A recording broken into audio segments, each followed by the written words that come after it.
السلام علیکم ورحمۃ اللہ وبرکاتہ۔ اس وقت میں آپ کے سامنے سورہ البلد کی آیات نمبر 8 سے لے کر 17 تک، فرام 8 to 17 ترجمہ پیش کر رہا ہوں، سماعت فرمائیے۔ اعوذ باللہ من الشیطان الرجیم، بسم اللہ الرحمن الرحیم۔ کیا ہم نے اسے 2 آنکھیں اور 1 زبان اور 2 ہونٹ نہیں دیے، اور دونوں نمایاں راستے اسے نہیں دکھا دیے؟ مگر اس نے دشوار گزار گھاٹی سے گزرنے کی ہمت نہ کی، اور تم کیا جانو کہ کیا ہے وہ دشوار گزار گھاٹی؟ کسی گردن کو غلامی سے چھڑانا، یا فاقے کے دن کسی قریبی یتیم یا خاک نشین مسکین کو کھانا کھلانا۔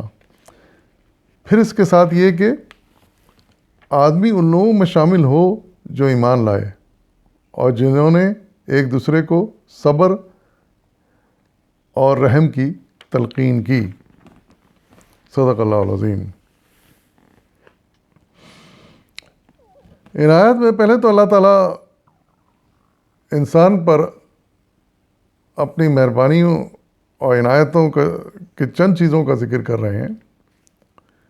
یوں تو اللہ تعالیٰ کی انسان پر بہت مہربانی ہے، بہت نوازش ہے، بہت کرم ہے۔ جس طرح اللہ تعالیٰ نے انسان کو پیدا کیا ہے، جو جو صلاحیتیں دیں، کس کس کا ذکر کیا جائے۔ ایک کامل عجوبہ ہے انسان کی شخصیت جو اللہ نے بنائی ہے۔ یہاں صرف چند ایک باتوں کا ذکر کیا گیا ہے تاکہ انسان ان کے بارے میں سوچے اور پھر اللہ کا شکر ادا کرے۔ وہ مثالیں ہیں 2 آنکھیں، 1 زبان اور 2 ہونٹ۔ تو یہی وہ چیزیں ہیں جن سے انسان کچھ سیکھتا ہے، سمجھتا ہے۔ یوں تو یہ چیزیں جانوروں کو بھی دی گئی ہیں، لیکن ان کو یہ صلاحیت نہیں دی گئی کہ وہ ان کا وسیع تر استعمال کر سکے۔ وہ ایک محدود استعمال وہ کرتے ہیں، آنکھوں کا بھی، زبان کا بھی اور ہونٹوں کا بھی۔ لیکن انسان ان کے بے حساب استعمال کرتا ہے۔ آنکھوں سے وہ کیا کیا نہیں پڑھتا ہے، کیا کیا نہیں دیکھتا ہے، کیا کیا نہیں سمجھتا ہے۔ زبان سے وہ کیا کیا نہیں بولتا ہے، کیا کیا نہیں کہتا ہے، کیا کیا نہیں بیان کرتا ہے۔ اور اسی طرح ہونٹ ان کو حرکت دے کر وہ کیسی کیسی تقریر کرتا ہے، کیسی کیسی باتیں کرتا ہے، اچھی سے اچھی باتیں بھی کرتا ہے، اور اگر غلط استعمال پہ آئے تو ان کا غلط استعمال بھی کرتا ہے۔ تو یہ صرف 2-3 مثالیں تھیں، تو ان کے بے شمار استعمال ہیں جو انسان کرتا ہے۔ یہ جانوروں کی طرح محدود نہیں رکھتا ان چیزوں کو صرف کھانے پینے کی حد تک، بلکہ سوچنے کا، سمجھنے کا، بیان کرنے کا سلیقہ بھی اس میں اللہ تعالیٰ نے دیا ہے۔ تو پھر یعنی ٹولز دیے ہیں، یہ ایک چیز کو حاصل کرنے کے، سمجھنے کے، اور پھر اس کو آگے بڑھانے کے لیے ٹولز ہیں یہ اللہ تعالیٰ کے۔ اور یہ ٹولز دینے کے بعد اللہ تعالیٰ نے انسان کو راستے بھی بتا دیے کہ یہ کہاں یہ ٹول استعمال کرنے چاہیے۔ یہ 2 راستے دکھا دیے، ایک اچھا راستہ، بھلائی کا راستہ، جن پر اگر وہ ان ٹولز کو استعمال کرے گا تو اس کے لیے فائدے ہی فائدے ہیں، دنیا میں بھی فائدے ہیں، آخرت میں بھی فائدے ہیں۔ دنیا میں وہ کہیں سے کہیں پہنچ سکتا ہے، اور پہنچ رہا ہے، پہنچے گا۔ اسی طریقے سے وہ آخرت کے لیے بھی ان چیزوں کو استعمال کر کے اپنے لیے نیکی کا ذخیرہ کر سکتا ہے، تھوڑا بہت، بہت زیادہ، جیسی جیسی صلاحیت ہے۔ تو اس راستے پر چل پڑے تو پھر کیا ہی کہنے۔ یہ ساری جو ٹولز ہیں ان کا بہترین استعمال ہوتا ہے، اور کوئی لمٹ نہیں رہتی۔ پھر اس طریقے سے اللہ نے دوسرا راستہ بھی بتایا ہے۔ ایسا نہیں ہے، آزمائش تو یہی ہے۔ اگر ایک ہی راستہ بتاتا، اچھا راستہ بتاتا، انسان اس پہ چلتے رہتا تو پھر آزمائش کس بات کی تھی؟ وہ تو چلتا اور اس پہ جنت پہ پہنچ جاتا، کوئی مسئلہ ہی نہیں تھا۔ لیکن اللہ تعالیٰ نے چونکہ انسان کی آزمائش بھی کرنی ہے، تو اس نے اس کو دوسرا راستہ بتایا، اور وہ یہ کہ وہ اگر نیکی راستے پر نہیں چلتا تو یہ دوسرا برا راستہ ہے۔ اس راستے پر بھی یہ ان ٹولز کو استعمال کر سکتا ہے، لیکن ان کا استعمال بہت غلط ہوگا، ناجائز ہوگا. وہ ناجائز طریقے سے کرے گا ان کا استعمال، بری بات کہے گا، گالی بکے گا، جھوٹ بولے گا انہی ہونٹوں سے اور زبان سے، آنکھوں سے برائیاں دیکھے گا، گناہ کی باتیں دیکھے گا. اس طریقے سے انسان اس راستے پر اگر چل پڑا تو پھر یہی ٹولز اس کے کا استعمال ناجائز ہو جائے گا اور بھٹک جائے گا انسان. پھر آگے ارشاد فرمایا کہ دشوار گزار گھاٹی، تو یہ جو دوسرا راستہ ہے اس کو دشوار گزار گھاٹی کہا گیا ہے.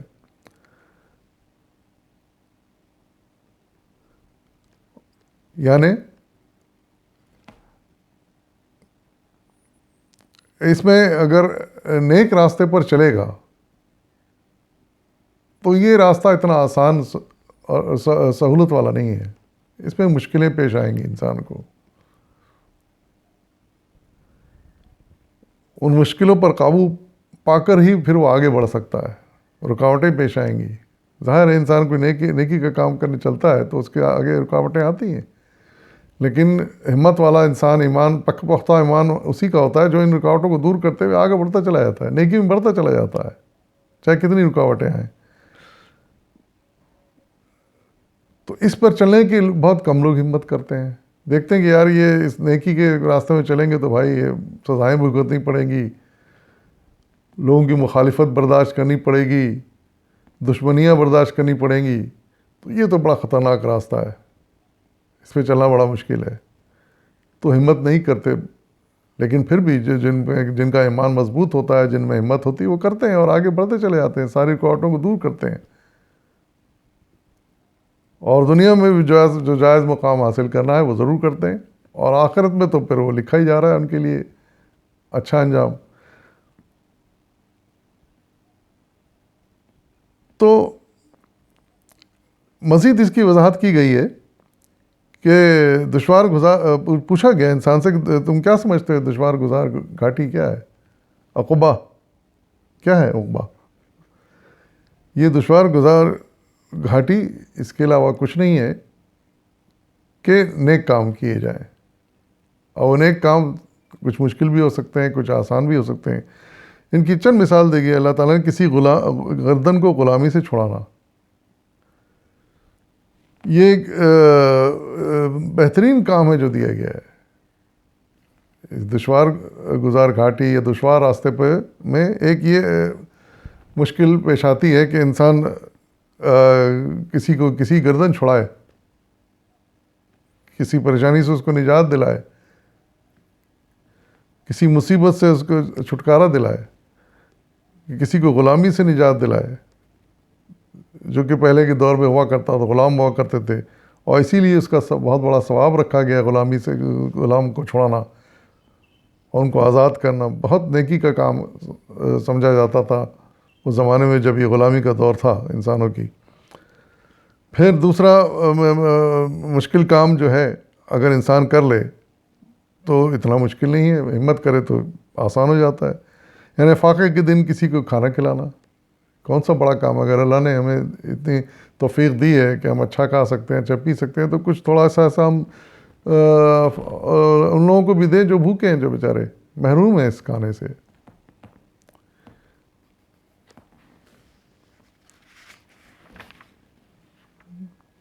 پھر اس کے علاوہ سب سے بڑی چیز یہ ہے کہ آدمی ایمان لے آئے اللہ کے رسول پر، اس کی کتاب پر ایمان لے آئے اور پھر اس پر جم جائے.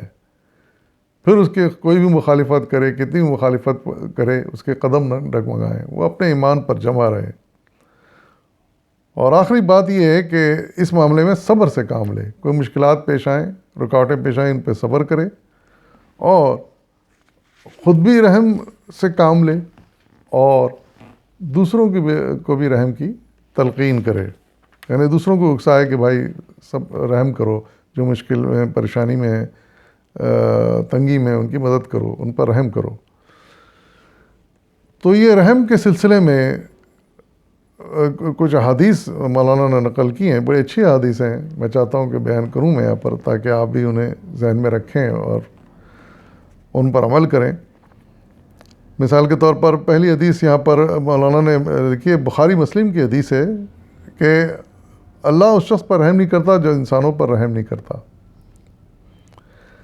دوسری حدیث یہ ہے، حضرت عبداللہ بن عمر بن العاص کہتے ہیں کہ حضور نے فرمایا، رحم کرنے والوں پر رحمان رحم کرتا ہے، زمین والوں پر رحم کرو، آسمان والا تم پہ رحم کرے گا۔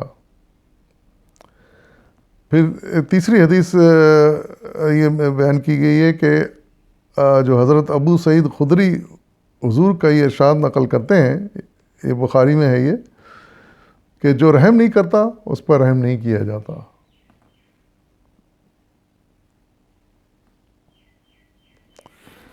پھر ایک اور حدیث بیان کی ہے آپ نے کہ حضرت ابو ہریرہ کہتے ہیں، یہ مسلم کی حدیث ہے، کہ میں نے ابو القاسم صادق و مصدوق صلی اللہ علیہ وسلم کو یہ فرماتے سنا ہے کہ بدبخت آدمی کے دل ہی سے رحم سلب کر لیا جاتا ہے۔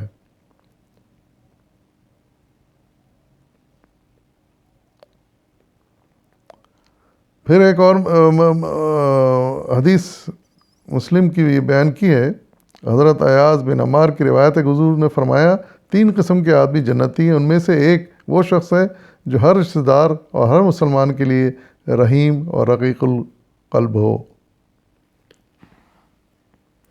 پھر ایک اور حدیث بیان کی ہے، حضرت نعمان بن بشیر کا بیان ہے کہ تم مومنوں کو آپس میں رحم اور محبت اور ہمدردی کے معاملے میں ایک جسم کی طرح پاؤ گے کہ اگر ایک عضو میں کوئی تکلیف ہو تو سارا جسم اس کی خاطر بے خوابی اور بخار میں مبتلا ہو جاتا ہے۔ یہ بخاری مسلم کی حدیث ہے۔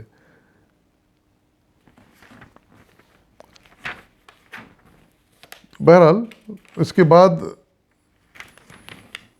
باقی آیت یہ ہے، یہ لوگ ہیں دائیں بازو والے، اور جنہوں نے ہماری آیات کو ماننے سے انکار کیا وہ بائیں بازو والے ہیں، ان پر آگ چھائی ہوئی ہوگی۔ تو یہ جو نیکی کا جو راستہ اختیار کرتے ہیں، اللہ تعالیٰ نے ان کو دائیں بازو والے کہا ہے، یعنی اصحاب یمین کہا ہے، اور جو ماننے سے انکار کرتے ہیں اور غلط راستے پر چلتے رہتے ہیں، ان کو اصحاب مشأمہ کہا گیا، یعنی بائیں بازو والے۔ یہ عربوں کے یہاں یہ اصحاب یمین یا اصحاب ان شمال کہتے ہیں، وہ عرب میں زبانی اصحاب شمال، یعنی مخالف لوگ یا دشمن لوگ یا جو اچھے نہیں ہیں، جو جن اہمیت نہیں رکھتے، لیکن جو اہمیت رکھتے ہیں ان کو اصحاب یمین کہتے ہیں۔ اور بلکہ عربوں کے رواج ہے کہ جو لوگ اہم ہوتے ہیں ان کو جن سے قربت زیادہ ہوتی ہے ان کو اپنے سیدھے ہاتھ کی طرف بٹھاتے ہیں۔ پھر سیدھے ہاتھ کی بڑی اہمیت ہے ان کے یہاں، ہاتھ ملاتے ہیں تو سیدھے ہاتھ سے، اور داخل ہونا ہو کہیں تو اگر کوئی سیدھے ہاتھ کی طرف آدمی کھڑا ہو تو اس کو پہلے بولتے ہیں آپ داخل ہو جائیے۔ یہ ان کے یہاں کے رواج ہیں۔ تو اسی لیے اللہ تعالیٰ نے یہاں پر مثال ان کا نام دیا ہے دائیں بازو والے اور بائیں بازو والے، یعنی اصحاب یمین اور اصحاب میمنہ اور اصحاب مشأمہ، یعنی دائیں ہاتھ والے اور بائیں ہاتھ والے۔ تو جو بائیں ہاتھ والے ہوں گے ان کے بارے میں اللہ تعالیٰ نے آخر میں لکھ دیا کہ ان پر آگ چھائی بھی ہوگی۔ ظاہر ہے وہ جب مخالف لوگ ہوں گے، غلط راہ پر چلنے والے ہوں گے، دشمن ہوں گے، اسی لیے ان کو اصحاب مشأمہ بھی کہا گیا ہے، اور ایسے لوگوں کی پھر سزا آخرت میں جہنم کے سوا اور کیا ہو سکتی ہے۔ وآخر دعوانا الحمد للہ رب العالمین۔